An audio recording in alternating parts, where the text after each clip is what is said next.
Hi guys, this is Lashette from Scarlet Moon Creations, and I'm back with a new video. These are my most surprising reads of 2023.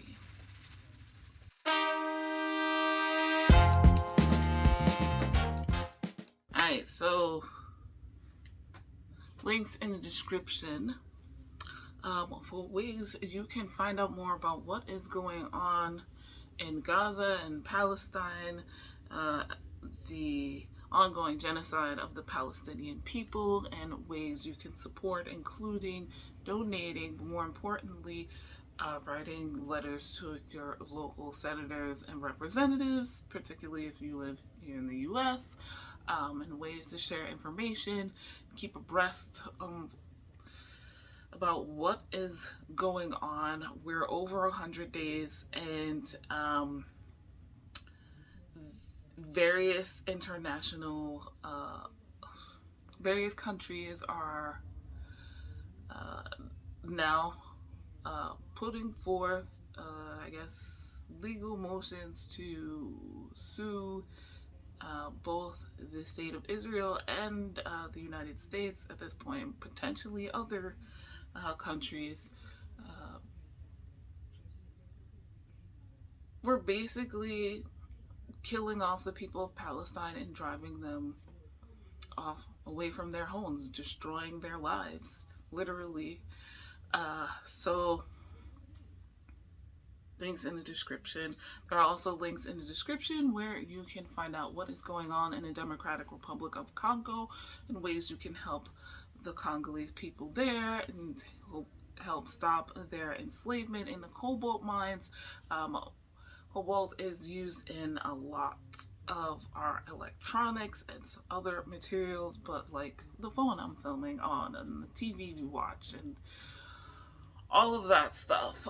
So ways you can combat this, ways you can contact your local representatives to have these companies, these electronic companies in particular, put a stop to enslaving these people for this mineral in a country that is not our own. So please check out those links to keep up with what is going on. And share them, please, so that other people can be informed and make informed decisions and act to save these people's lives. The world is a lot closer than it was, and while it may seem overwhelming, and even with the shit that's going on in this country, the U.S., it can seem pointless and hopeless. It's not. Together we can. Otherwise, are we truly free? So, with that being said, let's talk about my surprising reads of 2023. Number one is Klara in the Sun by Kazuo Ishiguro, and I listened to the audiobook, so the narrator was Sura Siu. I gave it 4 stars. This came out in 2021. I've since learned that the author has gotten a Nobel Prize in literature, though this was their first book, I think, after they won the Nobel Prize. So they have other stuff I haven't read yet. We'll see. This was recommended to me. Pull up my reading journal here. I don't remember who recommended it to me exactly, but it was for the 12 friends, 12 recommendations in 12 months. Heather and a Facebook group I'm in recommended this, and yes, I thoroughly enjoyed it. 12 months to read 12 books recommended by 12 friends. That 12 challenge.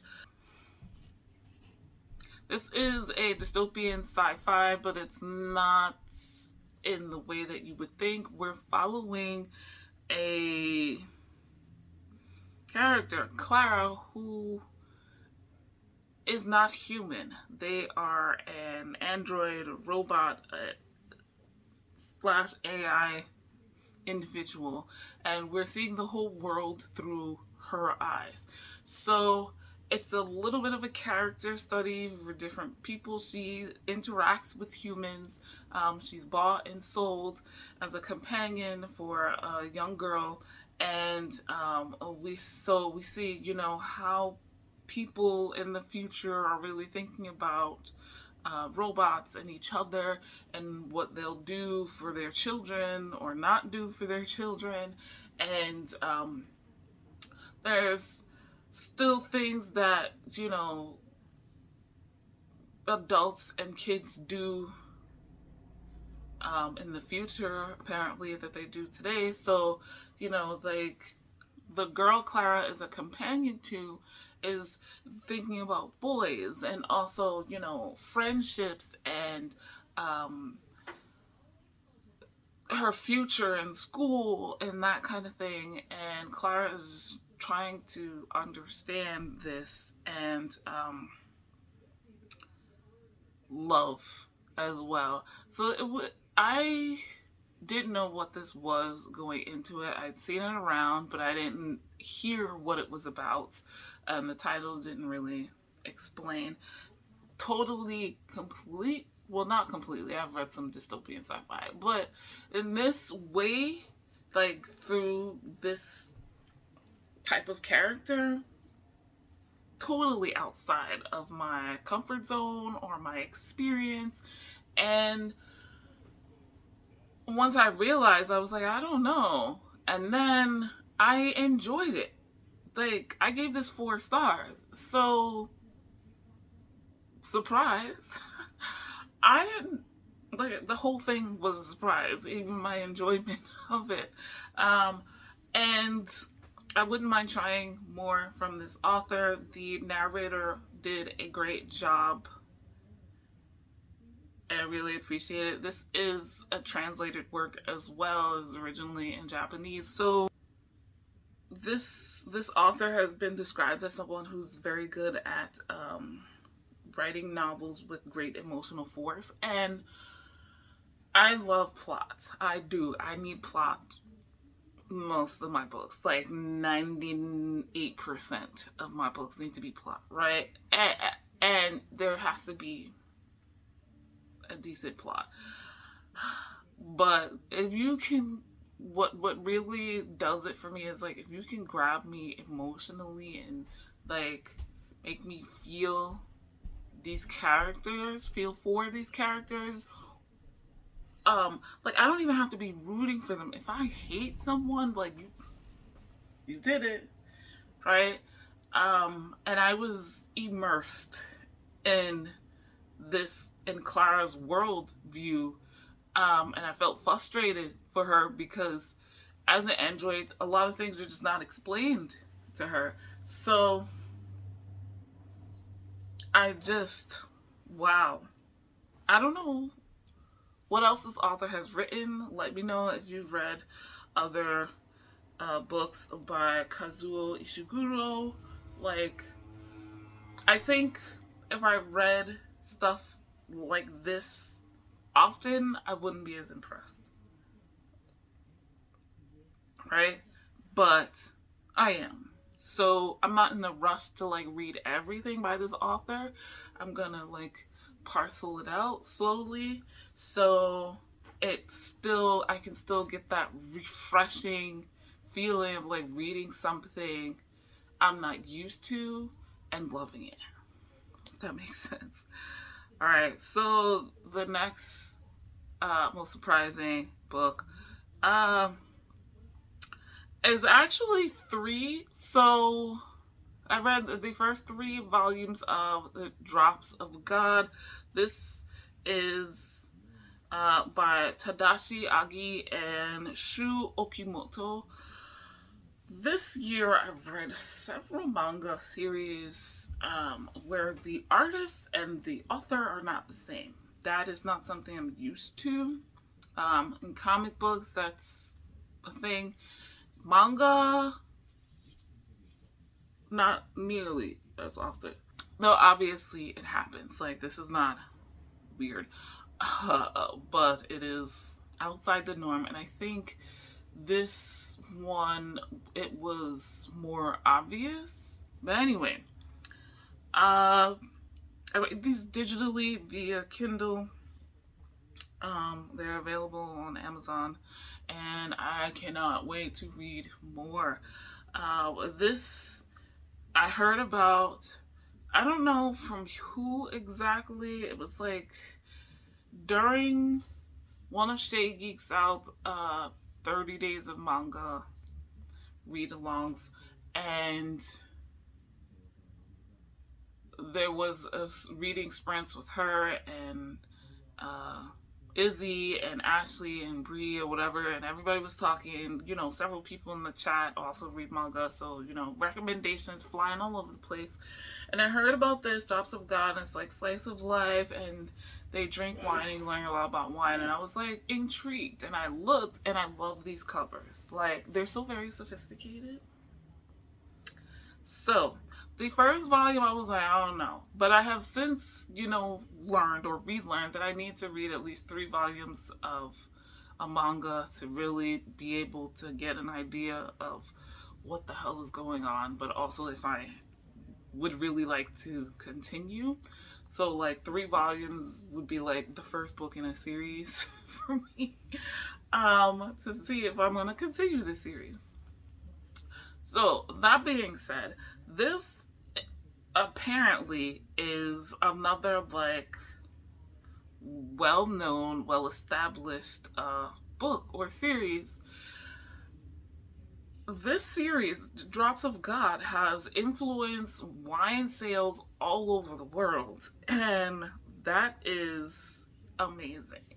And that was when it was just in Japanese, right? So, originally published in 2005, this is about a famous wine critic in Japan who passes away. He only has one son, one legitimate son, and that son, only raised by his father, finds out that his father, instead of leaving him in his inheritance, now wants him to compete against a stepbrother who, before this time, he didn't know existed, to find the 13 heaven blessed wines and the drops of God. Then he will be able to inherit these 13 heavenly wines, but also the home he grew up in and the money that his father accumulated and blah, blah, blah, blah, blah. We find out quickly that the stepbrother is a wine critic as well, whereas the legitimate son, or the only child, has never had wine before and never been officially taught anything about wine either. So there's a bit of an imbalance there. The first volume I was kind of like meh about, but since I get it in the next ones for free, I was like, all right, let me go. And I read volume 2, and I gave volume 2 4 stars. And I cannot imagine it's going to change. I was not prepared. Like, I knew what this was going into it, but I wasn't prepared for how much I enjoyed it. Somehow, this is really enjoyable, despite being very info dumpy about wine. This series just works so well for my brain. Like, I like learning new things, and there's a lot I know the basics about wine.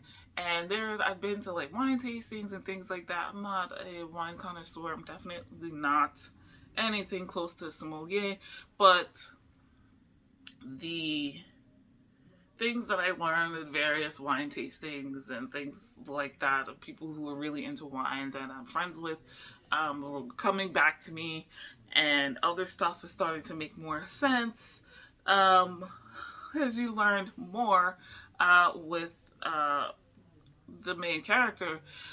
I think my problem with the first volume, again, it wasn't bad, it just wasn't hooked, was back to the character part. We had a little bit of plot, which I was intrigued by. I knew somewhat going in. This was going to be very wine heavy, and it was, and I was intrigued by that. I didn't read the synopsis. I didn't. So I didn't know what I was going into exactly, but I was intrigued by that. However, with the first volume, we didn't get a lot of details about Shizuku. We didn't learn a lot about him, so I wasn't feeling like I cared too much about the story. I was just like, so, because he also seemed very like, I don't want to know about wine. His relationship with his father while his father was alive was not great. So, understandable, but I was like, well, then I thought maybe he'd leave. And also, the idea of the competition seemed a bit ridiculous. Like, I wasn't rooting for the other guy either, because we didn't know him. There were some other characters that seemed more background, so I didn't get it. And volume 2 is where that you really get cement the main characters more. And I was like, oh, I'm invested in their story, not just the story. So, wow, I was like into this after that. I was The fact that I haven't read anymore is just because I had plans for reading in 2023. That did not mean that I was going to go through every single volume of Drops of God. So, that being said, the next and last book I want to talk about that surprised me was Radiant Black, Volume 1, by Kyle Higgins, Sharice Chen, David Lafuente, and Marcelo Costa. This was, I don't remember which month, but I can look it up in my reading journal. Ooh, this was a January pick for the Realm of Comics book club last year. And this contains issues 1 through 6 of Radiant Black, a comic book series. Kyle Higgins has written for Mighty Morphin Power Rangers and Ultraman.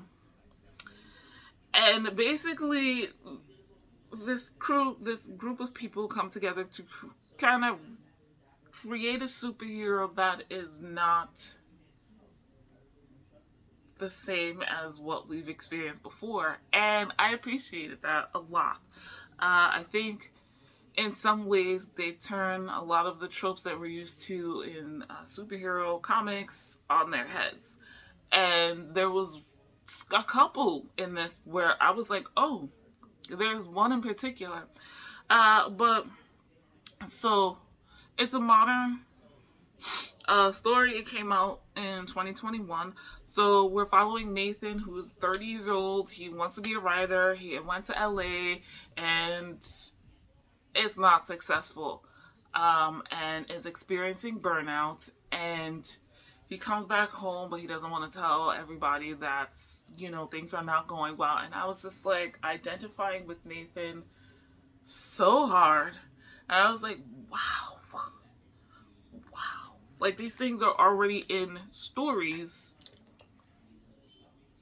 right? The burnout, this is like, why am I here? What am I doing? Maybe I should get a real job, all of that stuff, right? And then he, reconnects with his childhood best friend, who is more of a daredevil go-getter, but still stayed in their small town where they grew up. One night, after being out drinking, they go out, and they're arguing in the middle of the street, and they come across this thing, Radiant, which changes both of their lives. Nathan winds up connected to this machine/alien thing that gives him superpowers, and the story goes from there. Nobody is who we think they are. Their motives are not what we think they are. There's a lot of discussion about why bad guys do what they do. And why good guys do what they do, what are their motivations, and how just becoming a superhero randomly doesn't just make your life perfect and wonderful, and doesn't solve your problems, and how hiding it and all of that stuff, that not necessarily new. But then things switch, literally and figuratively, and I was not expecting that at all. Still not sure where it's gonna go. I did read volume 2, which was I think the only 2 volumes out. I'm going to read volume 3. I want to read some of the other stuff in that world. And yeah, it was a couple of things I was not expecting at all. And I wasn't expecting, like I said, the modernist, the modern thought process. The things that Nathan was going through was just like, oh, so relatable. His parents are Gen X, I think, not boomers, but they're definitely older. And it's just like, well, you just gotta work hard, and that's not the way the world is anymore. So I gave that 4 stars as well. Very enjoyable. Outside of what I was expecting, I am super grateful for Bree and Ashley for putting this on the list for the Realm of Comics Book Club, because I don't know, I would have picked it up otherwise. So those are my surprising reads of 2023. What shocked you? What surprised you? Usually in a good way. Let me know in the comments down below. Like this video if you liked it. Subscribe if you are new. Hit the notification bell so you know when the next video is coming. My favorite books of 2023 will be with you soon. Thank you guys. Oh, links in the description to everything I mentioned here, as well as a 10% off discount code to my Etsy shop where I make all natural bath and body products for witchy and mundane purposes. There are also links for, as I mentioned, ways you can help the people of Palestine and the people of the Democratic Republic of Congo in the description down below. Don't forget to check those out and see the updates and share those links when and where you can. Thank you guys so much for watching. I'll see you in the next video. Bye.